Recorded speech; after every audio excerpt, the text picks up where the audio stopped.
میدان جنگ میں مار کھائی، سفارتی محاذ پر کوئی بھی چلاکی کام نہ آئی، دنیا بھر میں ہوئی رسوائی تو چانکیا کے چیلوں نے سازش رچائی۔ دہشت گردوں اور بھارتی حکومت کا گٹھ جوڑ کوئی نئی بات نہیں، کبھی پاکستان، کبھی سری لنکا، کبھی نیپال تو کبھی کوئی اور ملک۔ بھارتی خفیہ ایجنسی را اوچھے ہتھ گنڈے اور گھٹیا وار کرنے کے لیے ہمیشہ ہی کرائے کے قاتلوں، دہشت گردوں اور امن دشمنوں کا سہارا لیتی رہی ہے۔ حالیہ پاک بھارت جنگ میں بھارت کو ہر محاذ پر منہ کی کھانی پڑی۔ اسرائیل کے علاوہ دنیا کے کسی ملک نے بھارت کا ساتھ نہ دیا۔ پاکستان کو فالس فلیگ آپریشن میں پھنسانے کی چال ناکام ہوئی تو چانکیا کے چیلوں نے نئی سازش رچا لی۔ را نے ایک بار پھر سرحد پار دہشت گردی کا ہتھ گنڈا اپنا لیا۔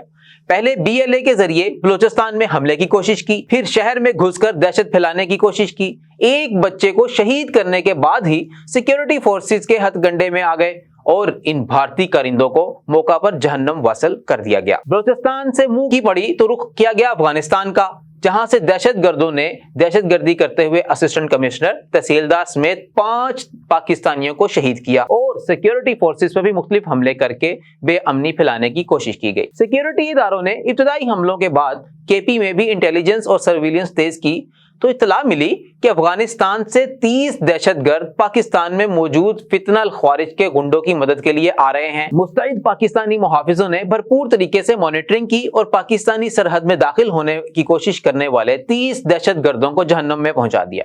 را کے لیے رونے کا مقام ہے کہ پہلے تو ایران اسرائیل جنگ میں ایران کی مخالفت کرنے پر ایرانی حکام نے وہاں موجود افغان اور بھارتی دہشت گرد کیمپس اکھاڑ پھینکے۔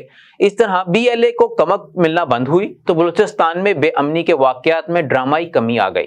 اس کے بعد ہی را نے افغانستان میں موجود اپنے دہشت گردوں کو متحرک کیا اور پاکستان پر وار کرنے کی کوشش کی تو پاک فوج کی مستعد مانیٹرنگ اور انٹیلیجنس نے یہ کوشش بھی ناکام بنا دی اور تمام دہشت گردوں کو ٹھکانے لگا دیا گیا۔ اس طرح فوجی، سفارتی، اخلاقی محاذوں پر بھی شکست کے بعد بھارت کو انٹیلیجنس کے میدان میں بھی تگڑی ثابت ہوئی اور پاکستان میں ریاستی دہشت گردی کرنے کا بھارتی منصوبہ پوری طرح بڑھ گیا۔ تو مودی جی کے لیے یہی پیغام ہے کہ اب آبی دہشت گردی کی کوشش کی گئی تو DG ISBR کے الفاظ میں 6 کے 6 دریا جو دراصل ہمارے ہی ہیں، بہت جلد ان سب کا پانی پاکستان ہی استعمال کرے گا اور بھارت کو آبی دہشت گردی کی بھرپور سزا ملے گی۔